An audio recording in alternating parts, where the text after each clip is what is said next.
Great, so let's do an example of a cash flow statement. My last chance, it is also in your study guide if you want to refer back to that. Statement of financial position as of 31 December 2012 Rand and 2011 Rand.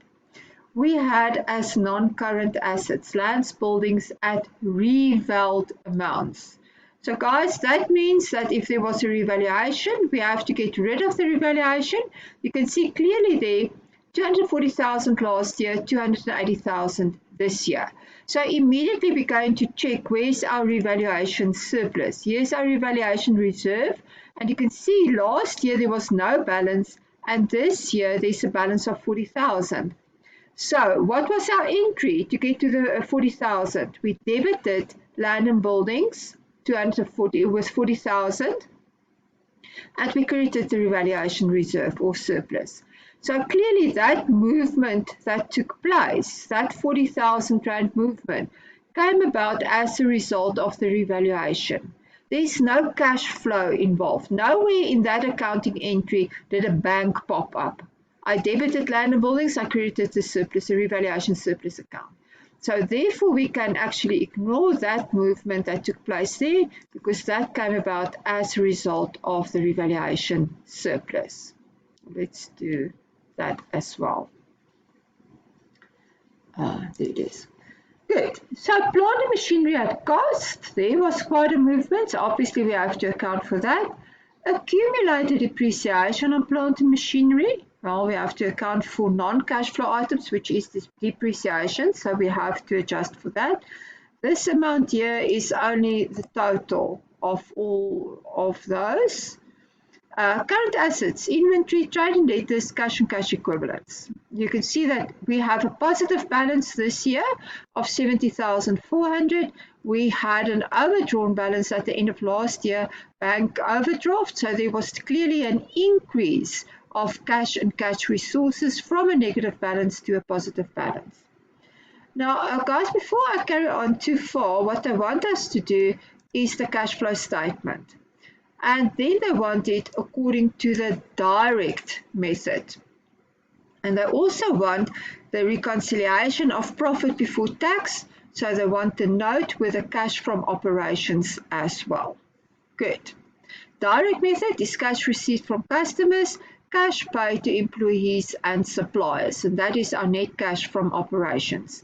The indirect method will start at our profit before tax. We're going to adjust it for non-cash flow items, separately disclosable items, and movements in working capital. Okay, so direct method. Now let's quickly have a look else. A long-term loan, we see that there was quite an increase, so probably financing activity. Trade and other creditors, shareholders for dividends, and dividends withholding tax. Now listen to me. Both of those belongs to the shareholders. So whenever you're going to work with that, you will add these two figures together for cash flow statement calculation purposes.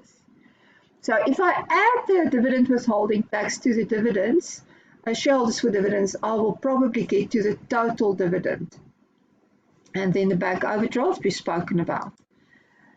This is an income statement, income, cost of sales, profit before tax, taxation, and profit for the year.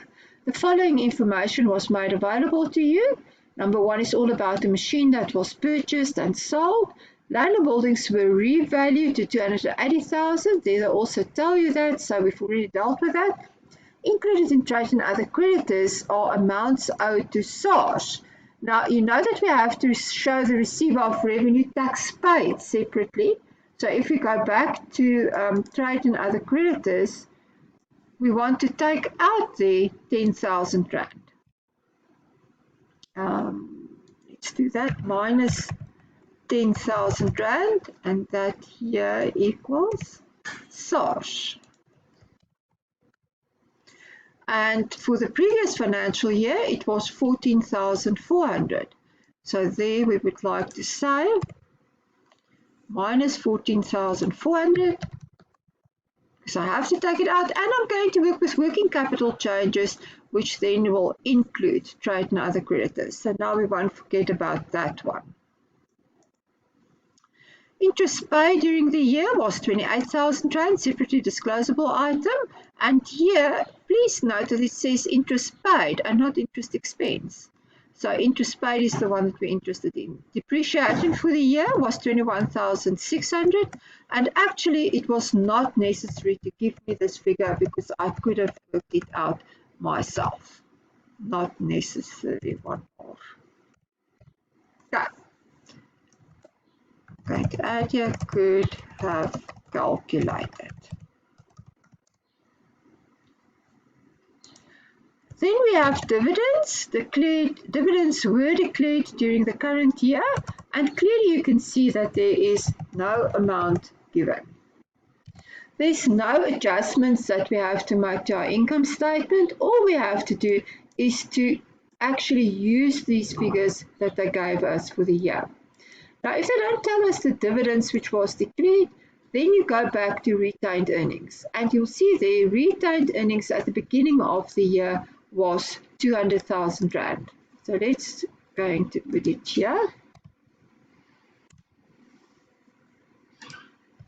Retained earnings at the beginning of the year was 200,000.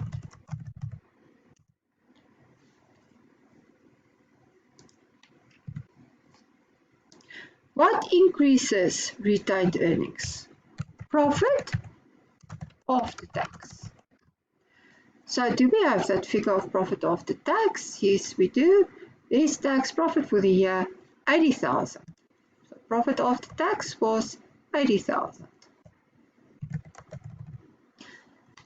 There's no share issue costs or premium on the disposal of assets or anything like this. So what else could have then had an impact on our retained earnings? Dividends. And that would have reduced our retained earnings. And that would have given us our retained earnings at the end of the year.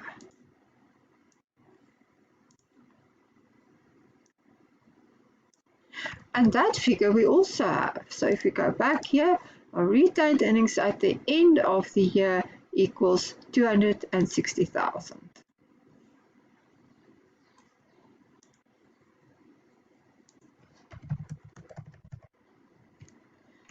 So guys, oopsie, wrong one, that one there. 60,000. So if we then go and have a look at this, then it means that the balancing figure, in order to derive at my retained earnings at the end of the year, is going to be our dividends for the year, and that was 20,000 rand. So if I don't give you dividend amounts, but you have retained earnings, you have got all the impact that happened during the year on retained earnings, then obviously my dividends is going to be my balancing figure. Good, I want a direct method, so we're going to start then and with our income received from customers. So our income received from customers. What is going to be the easiest way to calculate income received from customers?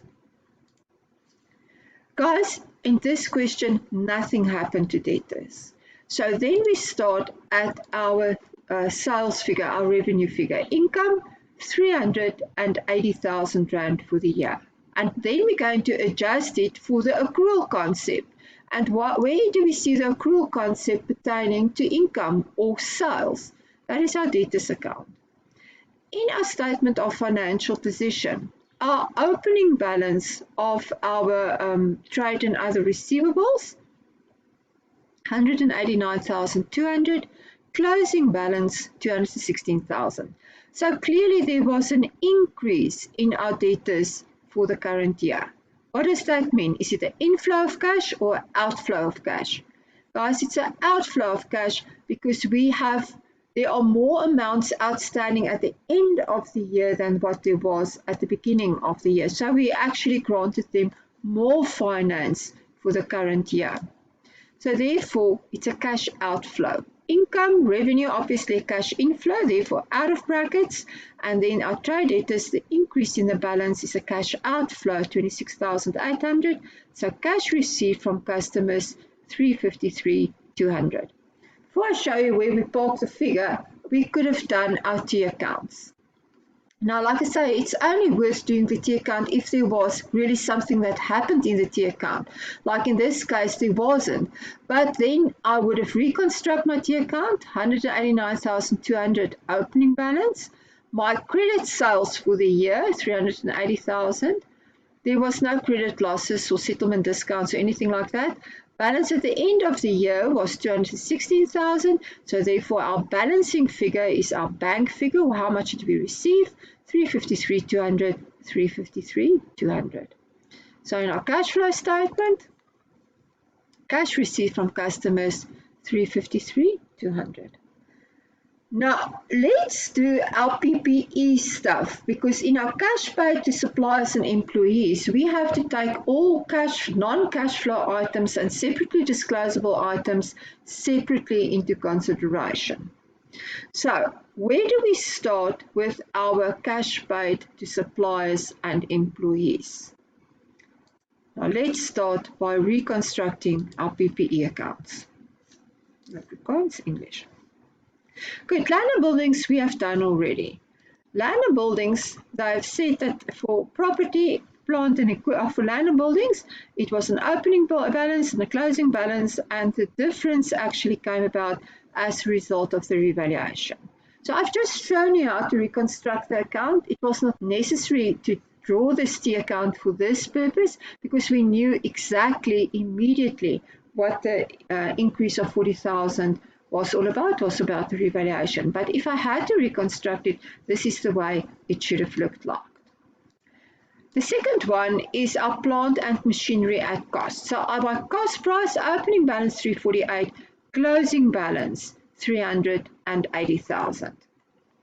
Opening balance 348, closing balance 380,000. That must be balance.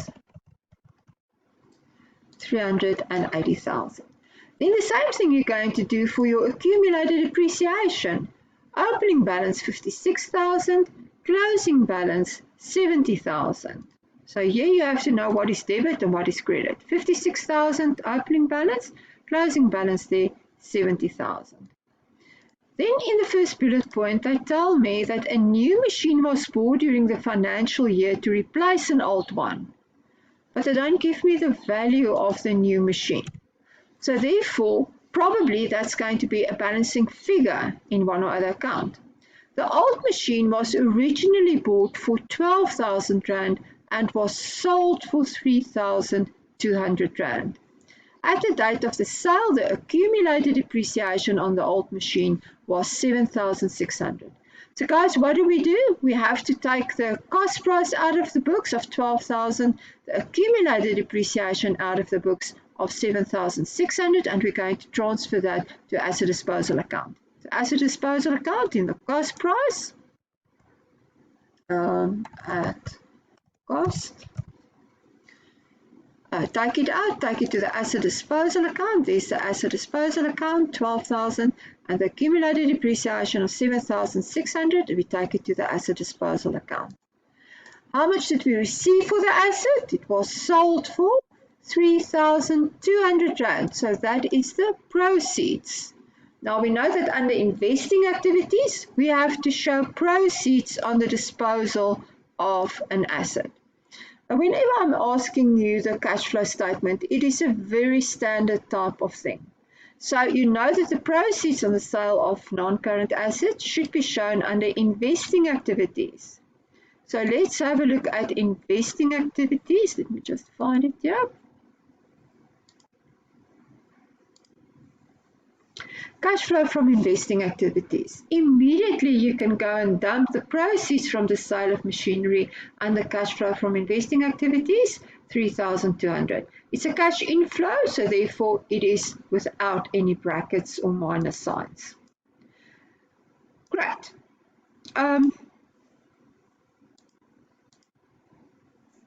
We go back to that T account that we had there.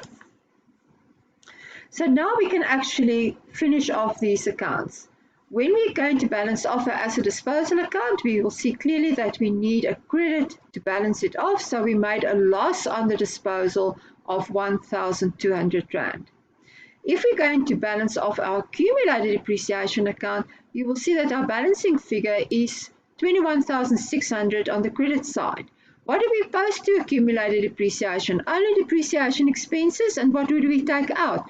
Only accumulated depreciation on assets that we're going to dispose of, that we're going to sell. So that is why I've said that they didn't have to tell you what the depreciation expense for the year was. They told you your depreciation expense was 21,600. That was not necessary because I could have calculated that. 21,600. So that is a non-cash flow item.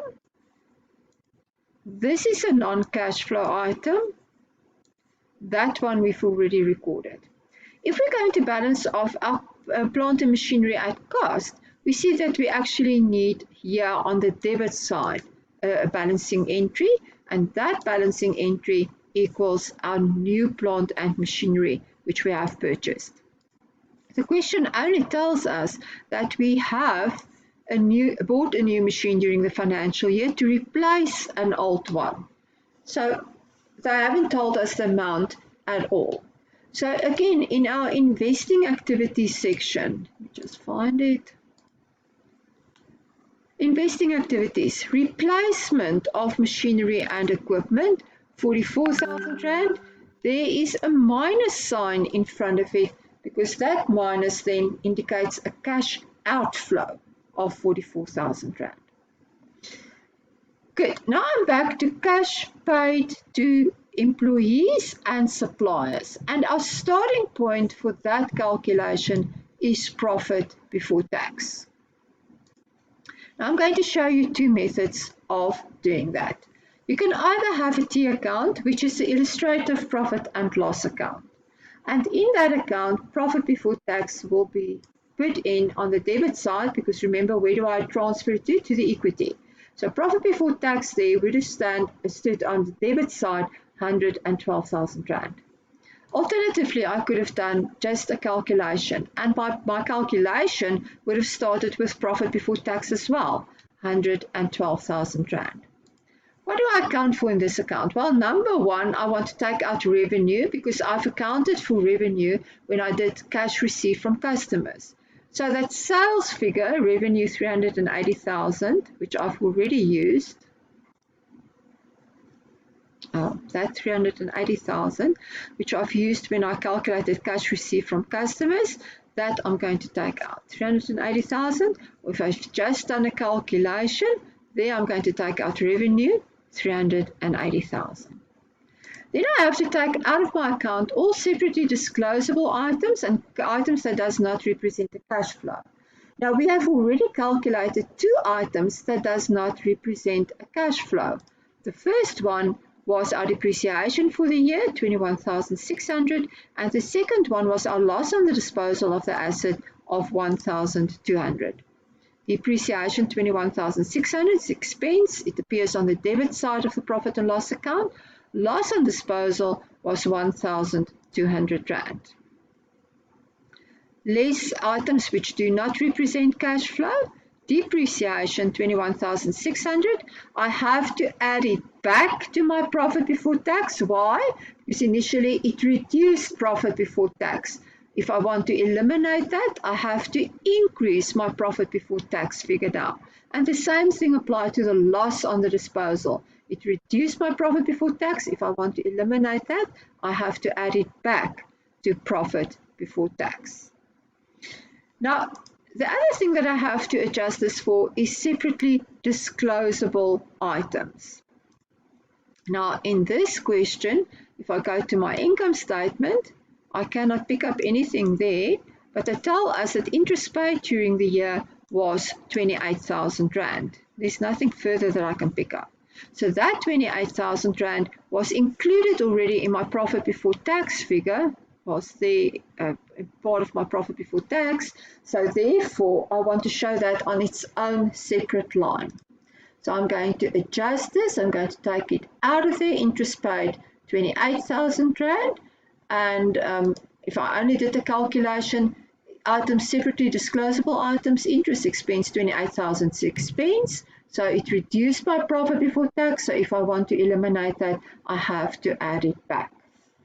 So if I go back to this account, what remains now in my T account, which is my profit and loss account? All other expenses. All other expenses. Income less expenses equals profit before tax. Income less expenses equals profit before tax. So that means we've just cherry-picked a few things that we wanted to take out, and the remaining stuff, would have been all my other expenses. But it is expenses in the income statement. And the income statement works on the accrual basis. So now we have to adjust for the accrual basis. First, where do we adjust for the accrual basis? Guys, what do we do with the accrual basis if something has not been settled in cash yet? Then it becomes part of trade and other debtors, or it becomes part of trade and other creditors. So therefore, we're going to make the adjustment here. Now the movement in trade and other debtors, remember we are working with a line item cash paid, so expenses. Trade and other debtors is all about receivables, which forms part of my cash received from customers. So this one cannot play a role when we talk about expenses. Surely trade and other creditors plays a role. Dividends I have to show separately as dividends paid, and dividends that paid does not appear in the income statement, so therefore it cannot have an impact. So it's only my movement then based on my inventory, because inventory is linked to trade and other creditors. So the movement in inventory, there was a slight decrease, and a decrease in inventory means what? A cash inflow. I have invested less money in inventory. And trade and other creditors, I have to adjust the balance. My actual creditors balance was 200,000, and here my actual creditors balance was 172,000. So that movement would have had an impact on my expenses. So adjusted for, I'm going to drop down my total expenses, and now I'm going to adjust it for the increase in creditors, which is 200,000 less 172,000, which gives me a 28,000 Rand increase in creditors. Now, if my creditors have increased, it means it's an inflow of cash, so therefore out of brackets. Expenses is an outflow of cash, therefore the brackets. And then my inventory has decreased. The amounts of my inventory which has decreased was from 154,800 to 153,600, which gives us 1,200. The decrease in inventory means it's an increase in cash flow. So my net amount paid to suppliers and employees, 188,000.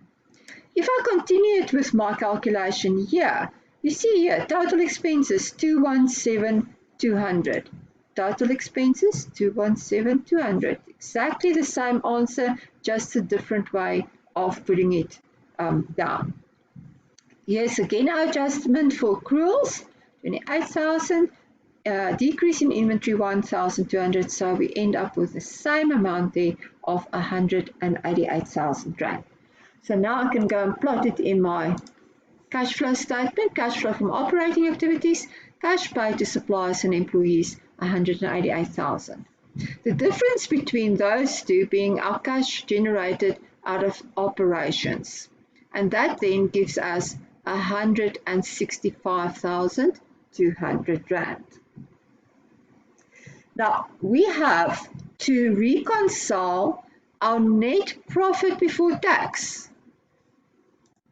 Net profit before tax, 112,000 Rand, with this amount of 165,200. Why? Because we said in a perfect world, income less expenses equals net profit before tax. Income less expenses equals net profit before tax.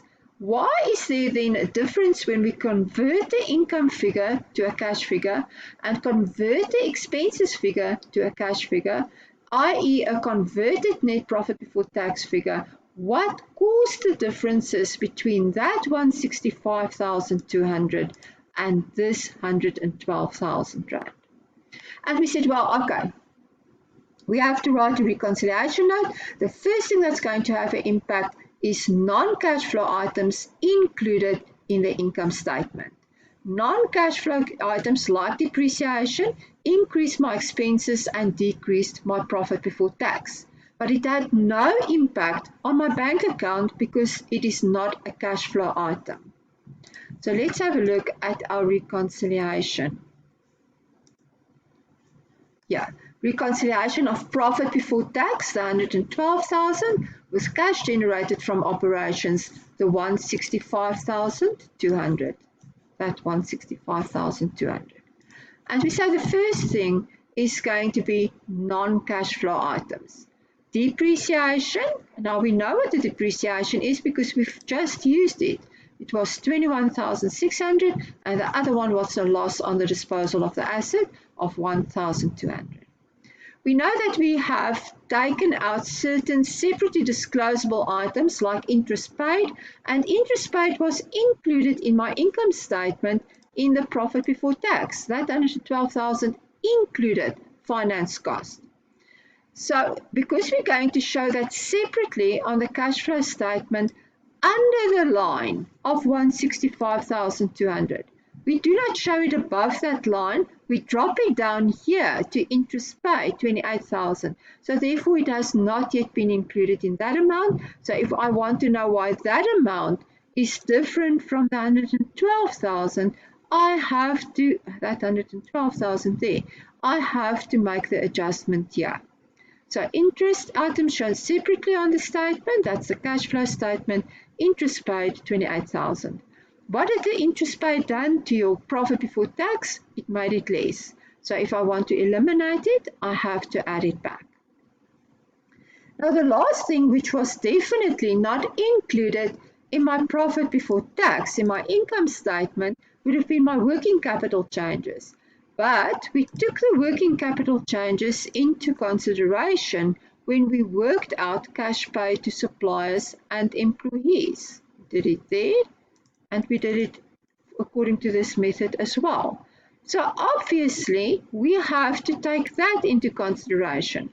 Also, when we worked out cash received from customers, we took into consideration the movement in debtors balances. But in our income statement, we only accounted for the 380,000. So therefore, all the working capital changes, that 26,800, as well as this increase in creditors, as well as the decrease in inventory, that caused a difference between our profit before tax in our income statement, as well as our net profit, our cash generated from operating activities, the 165,200. So that caused a difference, so obviously that should be shown on the reconciliation statement. Working capital changes, decrease in inventory, increase in debtors, and increase in creditors. And you will see it now. Once I have actually accounted for all those changes, I'm back at the 165,200.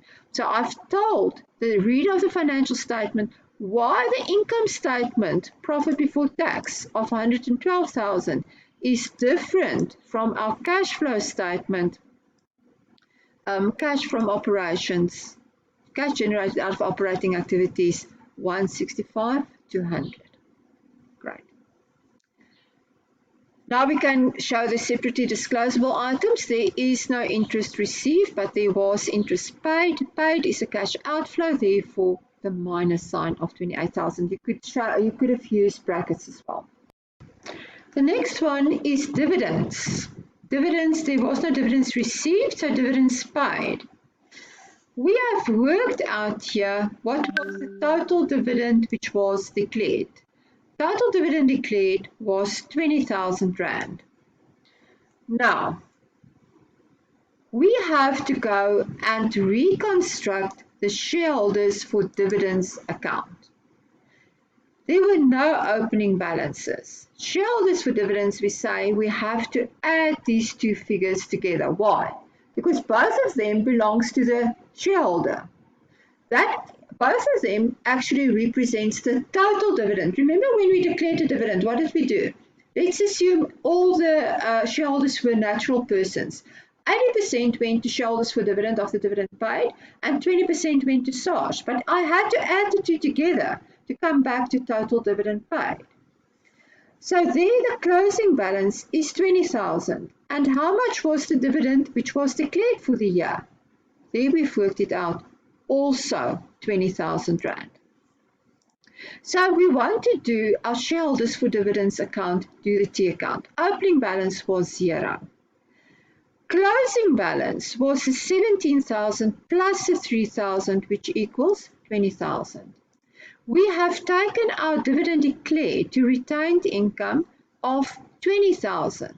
So can you see clearly that this account now balance? Have we paid any dividends this year? No. So bank was 0. So therefore, when we go back here to our dividends paid 0. Because the full dividend, which was declared for the year, the 20,000, was still outstanding at year end. There you see 20,000 Rand. Great. So, taxation paid. So let's do the receiver of revenues T account as well. At the beginning of the year, we owed the receiver 14,400. During the year, we had a tax expense for the year of 32,000. At year end, we still owed the receiver of revenue 10,000. So if we have to reconstruct his account, we will open up with an opening balance of 14,400. Here's our tax expense for the year in the profit and loss account of 32,000. And here's our closing balance at the end of the year of 10,000. So the balancing figure in this case is the amount paid to the receiver of revenue for the year, 36,400. So taxation paid, 36,400. It's outflow of cash, therefore the minus sign. So net cash flow from operations then, if I add those together, gives me the 100,800 Rand. Cash flow from investing activities, we've done both of them. So we can move now to cash flow from financing activities. If we go to our share capital account, well, obviously there was an increase of 160,000. No further information in the question, so therefore we can assume that we've issued ordinary share capital to the value of 160,000 Rand. Inflow of cash, 160,000 Rand. Then there was no further information. Retained earnings we've worked with. Long-term loan, no further information, but clearly a reduction in the long-term loan. So we have repaid the long-term loan, so it's a cash outflow of 40,000 Rand. So our net cash flow from financing activities is a net inflow of 120,000. Here's our cash and cash equivalents. I've already spoken about that. In the beginning of the year, overdrawn 109,600, closing favorable balance 70,400, so the net movement is a favorable 180,000. Now if I go back here, if I say 100,800, which is our cash flow from operations, minus 40,800, which is our cash flow out of investing activities, it's an outflow, plus our net cash inflow from our finance activities of 120,000, that will bring me back then to that movement of a positive 180,000 Rand. Let's assume that I've asked you the indirect method. Then this reconciliation note, starting from profit before tax, exactly like it is there, will move into these first two lines of my statement of cash flow. So those two lines will disappear and it will be replaced by my reconciliation note. So guys, at the end of it will look like this. I will start with profit before tax, 112,000. Then I will do my working capital changes, my non-cash flow items and items that I'm going to show separately, and that will bring us back to cash generated from operations, 165,200. From there on further, my cash flow statement would have looked exactly the same. So this then would have appeared here underneath. See. So that would just have slotted in there at the bottom there. I can't do it now because there is not enough space. But like I say, this would have been added there, 165,200, and eventually it would have then ended up with my cash flow from operations, which was 100,800. So this would have just from there on further, our cash flow statement would have looked exactly the same than what it did before. And you will see that this first part is exactly my note here. Okay. Guys, this is my last chance. I love cash flow statements. It is really, really very nice to do. So go for it.